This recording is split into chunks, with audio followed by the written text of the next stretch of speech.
Hi, in this video, we're going to go over a simple layout for your final project. So if you look at the center of your screen, you will see an example of what I mean by a simple layout. You have your header section, your navigation menu or navigation bar, your main content, and your footer.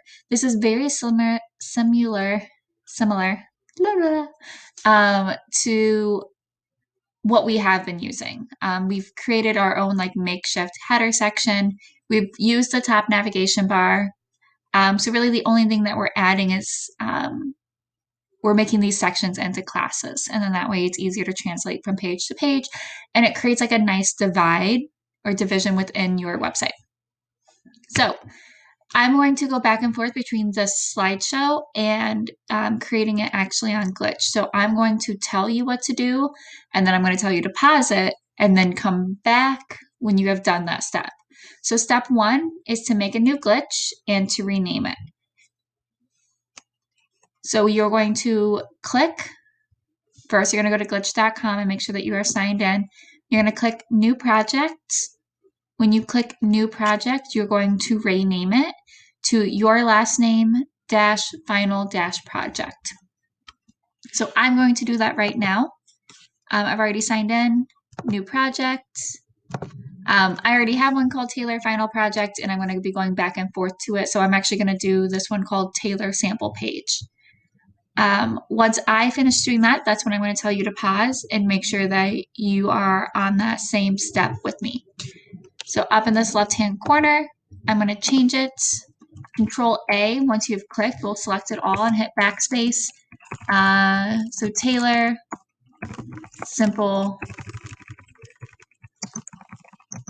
page.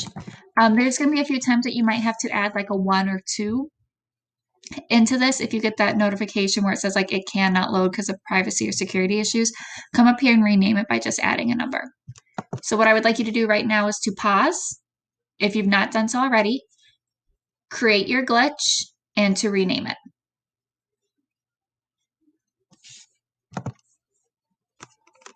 All right, great. I feel like I'm doing like Blue's Clues or something like that, where like I'm interacting with people that aren't actually interacting with me. Anyway, so step 2, we are going to prepare our index. So first thing I'm going to have you do, and I'm actually going to move me over here. I don't think there's going to be a lot in this corner, so we're going to go over here. So step 2 is to collapse your head section by pressing the down arrow, and then to erase all of the code below the head section. So this is going to be lines 15 to the closing tag. So here you can see I've drawn arrows to where you need to go. The reason that we are collapsing the head section is just so basically we're hiding that section of code to where we're not going to get confused later and accidentally put something in the head section or mess with something that we don't need to mess with yet. So I'm going to go back over to my glitch. I'm going to click on index.html, and I'm going to click on that down arrow right next to the head section, and you'll see that it collapses it. So I can collapse and uncollapse. So step 1 was to simply collapse it, and then I'm going to erase my body section. If you've not done so already, please click show and then your code next to the code. So you should have it where it's completely blank. So pause, get caught up. All right, so it should look like this when it's done. So step 3, we are going to go, sorry. All right, so step 3, we're going to copy and paste the HTML code from the layout or the layout template into our actual index. So go out to the layout template, and what you're going to do is you're going to copy everything that is in that second column. Oh, went way too far. You know, I do this every time where I go all the way down from the bottom or all the way down the bottom. So what I would actually suggest is copying it from the bottom up. All right, so I'm going to copy that. So Control C or right click copy. It's up to you, whichever one you prefer. I'm going to come back and paste it underneath that collapse head section. So it should be in line 15. So I have my opening body down here on my closing. I close my HTML. So what we have here is the basic structure. So remember that your HTML file is your structure and content of your website. It is not the styling choices. The styling choices are going to be in that style CSS, which we're going to add now. So pause if you haven't already added your HTML code over. Pause it and add it. Once you've added it, you're going to go back to the layout template and you are going to copy what is in that third column, which is your CSS. So Control C will copy it. When I go back to my website, I am not going to paste it into my HTML. Instead, I'm going to click on my style.css. And once I paste it in there, you will see that this now looks completely different and it has a style change. So if you've not done so already, please pause and you're going to copy and paste it over.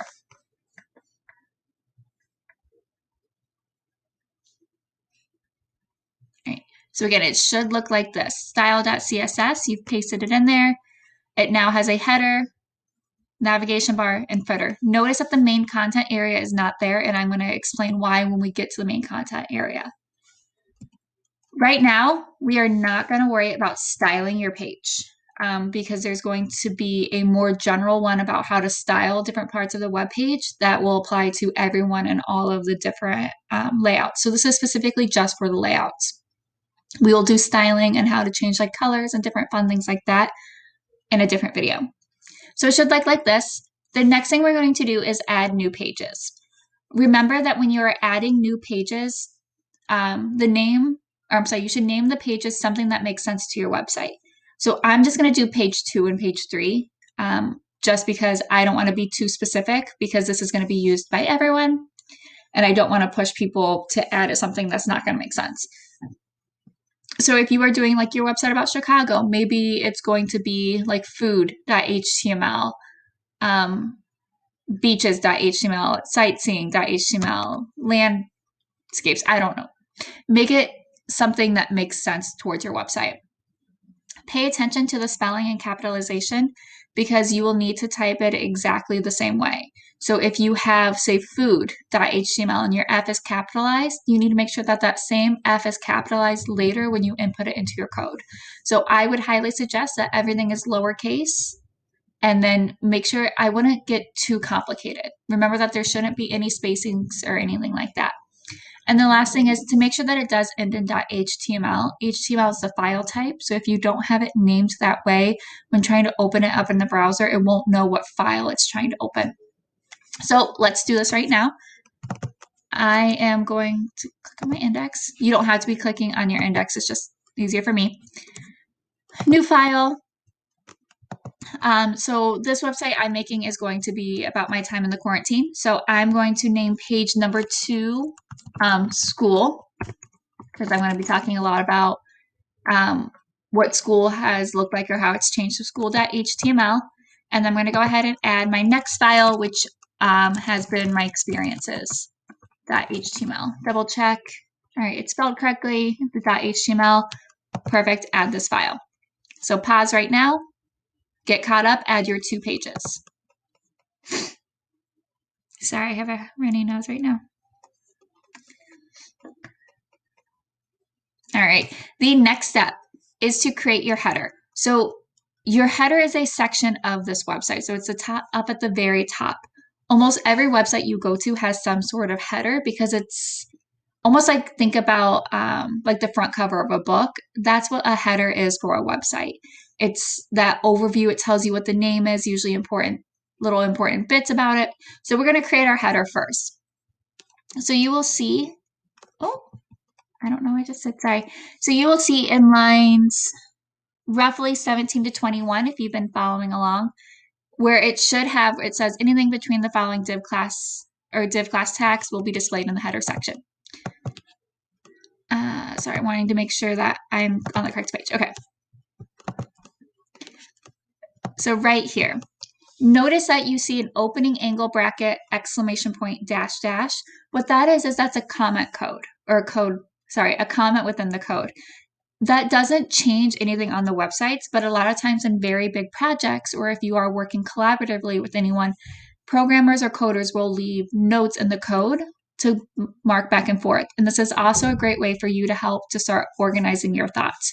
So if you notice here in the code, I've done it a few different things or different ones. So line 17 says anything between the following div tags will be displayed in the header section. So I know anything between this opening and this closing right here will be displayed in this top gray area. So the first thing I'm going to do is I'm going to change it to the name of my website. So COVID-19 quarantine, because I'm going to make my website about my experiences. Notice here it went down onto 2 lines. That's just simply because of space. If I look here, it's still on 1 line. And what I'm actually going to do is I'm going to add a subtitle. So my first page is going to be about how I've been spending my time. So let's just say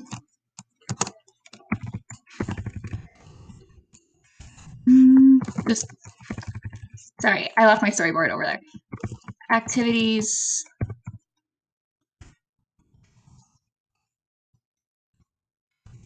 Inside activities, we'll go with that.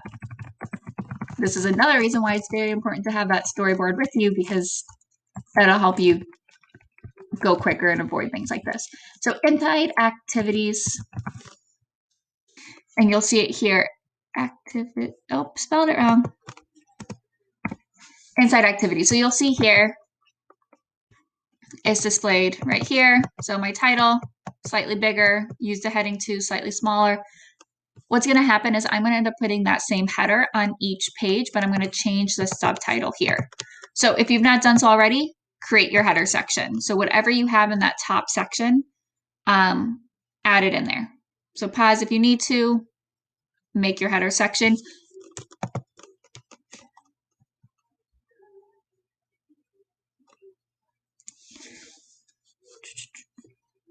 All right, so again, here's a little bit review. So that H1, the main title will stay the same on each page. The subtitle will change depending on the page. Again, do not worry about styling yet, colors, fonts, etc. There'll be another page or another video going over how to do some of those changes. All right, now we're going to fix the navigation bar. What I want you to notice is that we've started at the top of the website and we are moving down step by step. Once we finish this navigation bar, we're actually going to copy it over to the other 2 pages. This is a great way to make sure that whatever is going on your pages or whatever is going in your website stays consistent. So we're going to fix the navigation bar. Remember that what goes in between the quotation marks after href equals is the exact file name of the page. So that means your very first one is going to be index.html, and then your other 2 are going to be whatever you named the other 2 pages. So for me, it's going to be experiences.html and school.html. How you want the links to be displayed goes between the tags. So follow along, but I am going to put it back on this page because I feel like this is a great example for you to look at. So found my navigation bar, which for me is about lines 25 to 30. It should be relatively the same for you. Again, I have the comments above my code. It says the div class below is for the top navigation bar. So href, the very first link that I want to pop up is index.html, and I'm going to change that to be inside activities. My next one, notice that I'm erasing the quotation, or I'm erasing the hashtag. That's just there as a placeholder. It's not something that's important for the code. So the next one, school.html. And I'm actually going to name that changes in teaching. Notice that it does not have to be the exact same thing of what's in the .html, what goes between the A. And then my last one is experiences.html. And I'm going to make that feelings and experiences during quarantine. And I know I'm making these a little bit longer, but it's really okay because I'm going to show you over here. It's still not fully taking up that full navigation bar, so I can make these longer if I want it to spread out all the way, or I could work with the padding a little bit and move them over. I'm okay with how it is.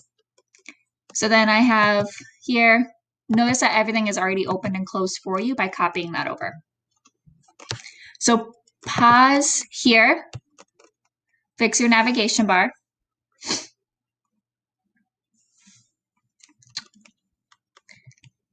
All right, one thing to note, if you remember in our About Me webpage, we had class equals active, which we put on whatever line that we were currently working on for that website. So if we were working on the home page, we included it in the line that said ahref equals index.html. We added that class equals active there, and it made it a different color to symbolize to your audience that that's what tab you're on. I did not include that in your template. You can add it if you want to, but that was one of the common mistakes in the About Me, and it's really just something that's supplementary. So if you would like to add it, you can either go back and copy it, the CSS code from your About Me page, or go to W3 Schools and copy that over.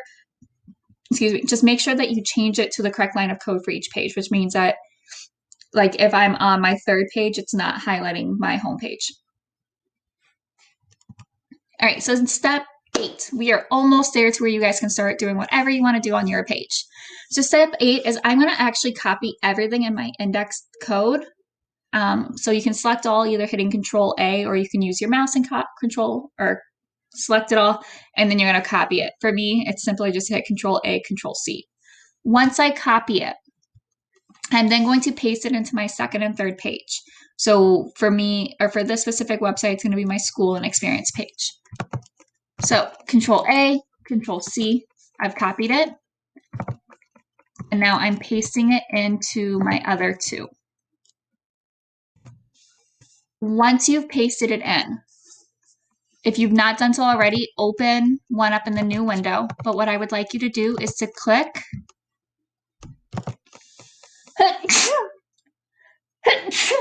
click back. Excuse me. Always in threes. Click back and forth, and you'll see up here that it changes in the URL. And what this tells me is that all of my links are working. So that means I'm done with my navigation bar. I don't have to do anything. So copy those 3 over. Pause here if you need to. All right, step 9. We're going to change the title tags and the subtitle for each page. So the first thing we're going to do is change the title on the index. We hadn't done that yet. I wanted you to copy everything over first and then go back and make those little changes. So remember that the title is displayed in the tab. So when you change it, you won't actually see the change happening on the web page itself. You're only going to see it when you open it in that new window, and it's going to be up at the top. So the first thing we're going to do is we're going to do it on our index. So this was called Inside Activities. So I'm actually going to decollapse. I'm going to open the head section back up, and you'll see that it's here in line 4 where it says open title, hello, close title. That's what's being displayed up here in this tab right here. So I'm going to change that to Inside Activities. So now you can see up here in this tab, it's also here. So I'm going to repeat that same process for my other 2 pages, but I'm also going to change the subtitle. So here I can tell I'm on my school.html, and this was changes in teaching. So I'm going to change that here.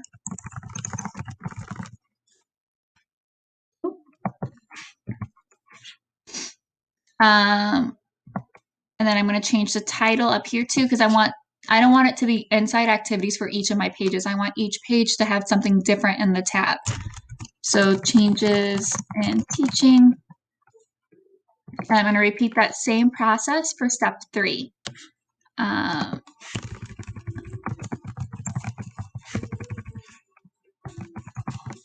Experiences. Notice I didn't type out my full long, like, feelings and experiences during quarantine. Remember that you only have about 20 characters in that tab. So if something's super, super, super long, you're not going to see it all. So you might as well shorten it for that title. But I can leave it long here.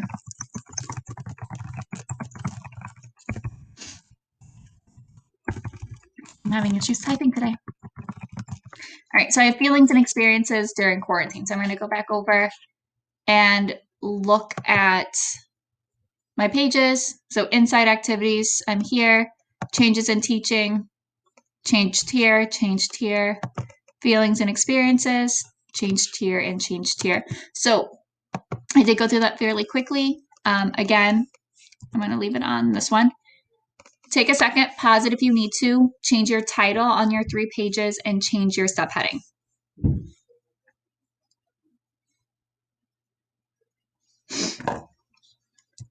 All right, step 10 is adding content to your main section. So going back over to my index, because that's where I'm starting, right? It makes sense to really start with that homepage first. You'll notice that I left you a note. Probably at this point, it's around line 32. It might be a little bit up, a little bit down, depending if you've hit enter at all, or if you did a lot in that header section. But you'll see where it says you can add content here to be displayed in the main content section. So this is where you are adding any of your other headings, your paragraphs, your lists, whatever's in that mid section or whatever's in that main section of your web page. So pictures, remember that you have to have at least 2 pictures and 2 pieces of writing and 2 headings on every single page. So remember, those pieces of writing could be paragraphs, lists, etc. You do have to have a list somewhere on your page, but it's strictly up to you. I'm actually going to copy this over just for the sake of time. I already did it on a page, and this was the page that you are seeing in that slide. So I'm going to paste it underneath where it says you can add content here to be displayed in the main content. And what you'll see when I paste that over is I have all this here, and this has this white background because I haven't set a background color for my main content yet. So again, right now, you might want to pause it. You might want to just come back to this later. I really only have one more step left for you. Well, 2 more kind of. But the last thing is, and again, we started with our header, our navigation, our main content, and our footer. We are really working from the top down. And that's one of the reasons that it's really, really good for you to have a storyboard done so that you're not trying to later go back and add stuff in and out. However, layouts make it really good if you're like, oh, wait, I want to change something in my header section. You just have to go to that header section. You don't have to look through a whole bunch of different code. Has something else that you can also do is the same as with that head section, you can collapse and uncollapse. All right, so I have stuff in my main section. So header, navigation, main section, and then my footer. So the same as you did with that header section, you have a footer section down at the very bottom, and you can add whatever you want to add to it. Your footer, just like your header, should be consistent on every single page. So I'm actually just going to add a quote for my footer section that will be on all 3 of my pages. This is something later you might have to go back and copy on each page, or maybe you can change it to, whatever you want. So I have, you must tell yourself, no matter how hard it is or how hard it gets, I'm going to make it. Just, little quote for you to keep going. So here I have page 1 almost done. The only other things that I would need to add are pictures. I'm not going to go through that in this video because there are other videos on my YouTube playlist that you can watch to add pictures, and those are all available to you at all times. So mainly I was wanting to show you how the layout structure works. So basically what we've done is we have div class equals, and we have different sections of our website. Whatever we want to go in that section should go between the opening div class and where we close it. Remember that you can click on it and it'll highlight where it ends and begins. So if you have something in this footer that shouldn't be in the footer, make sure that it's before the div class equals. Same thing with the rest of them. So I hope this video kind of helps you. So after you finish that footer, really the next step is to repeat for pages 2 and 3. So again, this really is one of the more simpler ones. Please make sure that if you are using this one, that you're also doing that footer section. So you have header, navigation, main content, and then your closing footer. I did not go over styling or how to insert pictures in this one. I will go over how to do some of the styling choices in a separate video because it's going to apply to pretty much all of the different ones. And I didn't go over inserting pictures because that's already in a different video that you can go and look at. So I hope this helps. If you have any questions, please, please, please email me. I do ask that if you email me, you don't just copy this link. What I need you to do is click share, invite others to edit. So you're going to do this one right here. And the reason I would like you to do that one is because then I can go in there and do notes in your code and tell you specifically like, hey, check the closing tag for this. You didn't close this. This needs to be bigger. So please, if you need help, 1, email me. 2, make sure that it has that invite others to edit link in there so I can fully help you. I hope this helps. I hope you're doing well. I really look forward to seeing your guys' finishing projects. I do want you to take a minute, think about where we started with this. A lot of you guys got very, very frustrated just trying to add like a regular heading and it not working. Look at how far we've came. All right, you guys are doing great. I know this is overwhelming and daunting trying to learn it from this, but I know that you guys can do it because you're smart enough and you guys can persevere and push through. So again, if you have help or if you need help, let me know. I'm here. Bye.